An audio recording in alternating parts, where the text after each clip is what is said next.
তুমি খালি গায়ে ক্যামেরায় আসো। হ্যালো এভরিওয়ান, কেমন আছো সবাই? নতুন একটা ব্লগে জানাই অনেক অনেক ওয়েলকাম, অনেক ভালোবাসা। আজ অনেক দিন পরই আমরা সবাই মিলে সকালবেলায় বেরিয়ে পড়েছি, যাব আমরা ইছাপুরে। তো আমরা 3 ভাই বোন বসেছি ভ্যানের পেছনে, আর মা আর বৌদি সামনে বসেছে। তো সকালের এই হালকা হালকা ঠান্ডা হাওয়াটা খুবই ভালো লাগছে, হালকা কুয়াশা দেখা যাচ্ছে, তখনও ঠান্ডা পড়েনি। মাসটা ছিল নভেম্বরের প্রথমে, আর আমি বাবার কাজ হয়ে যাওয়ার বেশ কিছুদিন পরেও বাড়িতে ছিলাম। হাবড়া থেকে আমরা বাসে উঠে পড়েছি, নৈহাটির বাস। আর সকালবেলাতে এই ঠান্ডা ঠান্ডা হাওয়া খেতে খেতে প্রায় ঘুমই পেয়ে গেল, কারণ আমরা অনেক সকালে উঠেছি। সকাল সকালে উঠে স্নান কমপ্লিট করে বেরিয়ে পড়েছি, আর এখন এই হাওয়াতে ঘুম পেয়ে যাচ্ছে। আমরা যাচ্ছি ইছাপুর আশ্রমে, আমাদের গুরুদেবের আশ্রমে। তো আমরা এখন নৈহাটিতে নেমে গেছি। এখানে নেমে আমরা একটু টিফিনও করে নিয়েছিলাম, সাথে ফল মিষ্টিও নিয়ে নিয়েছি। আর এখন ট্রেনের জন্য ওপারে যাচ্ছি আমরা।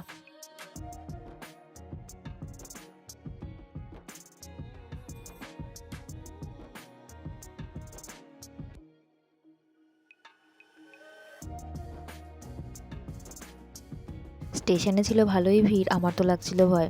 তবে 2-3টে স্টেশন পরেই আমরা নেমে গেছি ইছাপুরে। আর স্টেশন থেকে হেঁটেই যাওয়া যায় আশ্রমে, তবে আমরা টোটো করে যাব, সেজন্য টোটো স্ট্যান্ডের দিকে হেঁটে হেঁটে যাচ্ছি।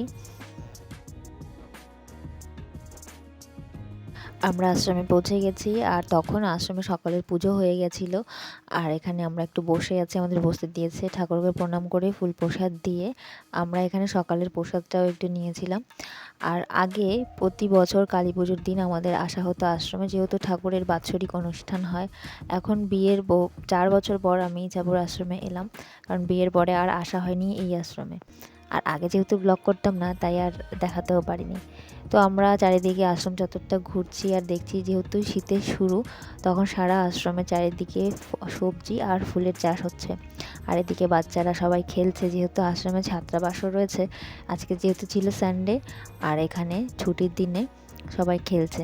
আর বৌদি যেহেতু প্রথমবার আসলো আশ্রমে, সেহেতু বৌদিকে একটু ঘুরিয়ে ঘুরিয়ে সব কিছু দেখানো হচ্ছে।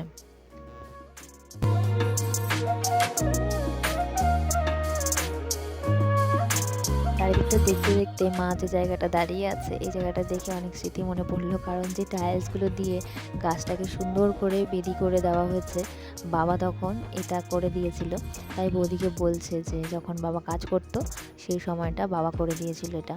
আসলে আশ্রমের জন্য আশ্রমে সবাই কিছু না কিছু দান করতে পারে। এখানে যেহেতু ছাত্রাবাসও আছে, আমরা ছাত্রাবাসের ভেতরে গেলাম, ওদের হস্টেলগুলো দেখছিলাম।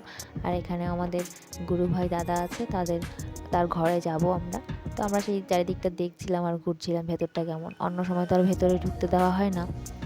আর এই যে বাচ্চাটা, এই বাচ্চাটা নতুন এসেছে, এর সম্পর্কেও কিছু শুনছিলাম।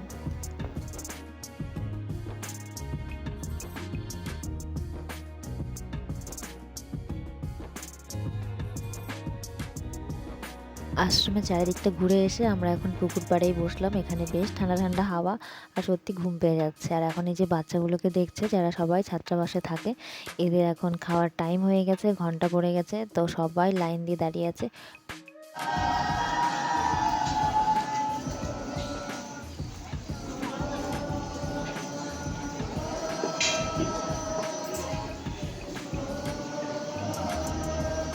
প্রতিদিন 3 টাইমে খাবার খেতে যাওয়ার সময় ওরা এইভাবেই যায় খেতে, ডিসিপ্লিন মেনটেন করে। আর ঠাকুরের নাম করতে করতেই ওরা প্রত্যেকের বাসন নিয়ে, মানে থালা গ্লাস বাটি নিয়েই যায় খেতে। আমরা কোন আশ্রমে এসেছি সেটা তো তোমাদের বলাই হয়নি, অনেকে জানবে অনেকে জানবে না, তাই বলিয়ে দিচ্ছি। বিশ্বসুখ মিলন মঠ আশ্রমের নাম। আর সুখদেব বাবা ব্রহ্মচারীর আশ্রম এটা। আমার মা বাবা এখান থেকেই দীক্ষিত, তাই আমরা ছোট্টবেলা থেকেই আশ্রমের সাথে ভীষণভাবে জড়িত। তাই আমার বিয়ের পরেও আমি অন্য জায়গার অন্য মঠের দীক্ষিত হলেও আমি আমার বাপের বাড়ির বা আমার জন্মগত যেভাবে আমি জেনে এসেছি বাবা মা যে গুরুর দীক্ষিত, আমি সেইখানটার কানেকশন কোনোভাবেই আমি কাটতে পারি না বা ভুলতে পারি না। আশ্রমের কানেকশন কোনোভাবেই ভুলে যাওয়াটা আমার পক্ষে সম্ভব তো একেবারেই নয়, কোনোভাবেই সম্ভব না। বিয়ের পরে 1 বছর গেছি আর কাটোয়া আশ্রমে, যেখানে দোলের অনুষ্ঠান হয়। আর এখানে ইছাপুরে কালী পুজোতে ঠাকুরের জন্মবাৎসরিক অনুষ্ঠান হয়, কিন্তু বিয়ের পরে আসতেই পারিনি। আর এবছর তো বাবা চলেই গেল কালী পুজোর দিনই। তো যাই হোক, আজকে আর কোনো ইমোশনাল কথা নয়, আজকে আশ্রমে এসেছি, সত্যি ভীষণ একটা ভালো দিন কাটলো আমাদের, ভীষণ ভালো সময় কাটলো। এখন যেহেতু বাচ্চারা আগে খাবে, তারপরে আমরা খাওয়া দাওয়া করতে যাব।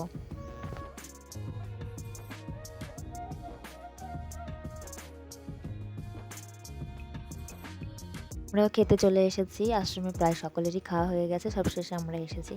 আর আজকে একটা বিশেষ দিন বা বিশেষ মুহূর্ত, আজকে মনে হয় গুরু পূর্ণিমা ছিল। আর এই দিনে বাবার নাম করে একটু আমরা আশ্রমে একটু সেবা দেওয়ার চেষ্টা করেছি। দাদা নিজের হাতে একটু ভেবেছে বাবার নাম করে আশ্রমে কিছু সেবা দান করবে, তো আজকে সেই সেবাই হচ্ছে।